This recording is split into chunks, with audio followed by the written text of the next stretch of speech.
আমার কাছে মনে হয়েছে বরবাদে ওখানে সাকিব খান ছাড়া আর কেউ মানে মানে অন্য কেউ দাঁড়ালে ওটা ভালো লাগতো না, because he is the one যাকে ওখানেই মানে হি ডিজার্ভস টু বি দেয়ার।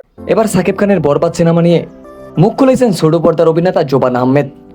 সাকিব খানের নামটি এখন শুধু সাকিব খানে আটকে নেই, এটি এখন হয়ে গিয়েছে রেকর্ড খান।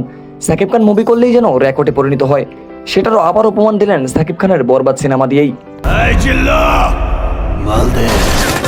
বাংলাদেশের ফিল্ম ইন্ডাস্ট্রির সকল ধরনের রেকর্ড ভেঙে দিয়েছে বরবাদ। মাত্র 9 দিনে আয় করেছে প্রায় 57 কোটি টাকা, যা বাংলা সিনেমায় বিরল একটি রেকর্ড। সাকিব খানের ছবি দেখে প্রশংসায় বাঁচিয়েছেন ছোট পর্দা বড় পর্দার সকল অভিনেতা অভিনেত্রীরা। তারপর এবার সাকিব খানের ছবি নিয়ে মুখ খুলেছেন ছোট পর্দার জনপ্রিয় অভিনেতা ফারহান আহমেদ জোবান। তিনি জানিয়েছেন হলে গিয়েই বরবাদ সিনেমাটি দেখেছেন জোবান এবং ছবি দেখে সাকিব খানের আবারও প্রেমে পড়েছেন জোবান। এছাড়াও সাকিব খান সম্পর্কে ফারহান আহমেদ জোবান বলেন, বরবাদ সিনেমাটিতে সাকিব খানের জায়গা অন্য কাউকে দিলে একটুও মানাতো না, কারণ বরবাদ সিনেমায় সাকিব খান ফাটিয়ে দিয়েছেন, বাংলার কিং খান বলে কথা। এরকম সুপার টুপার অ্যাকশন সিনেমাতে তো সাকিব খান কি মানায়।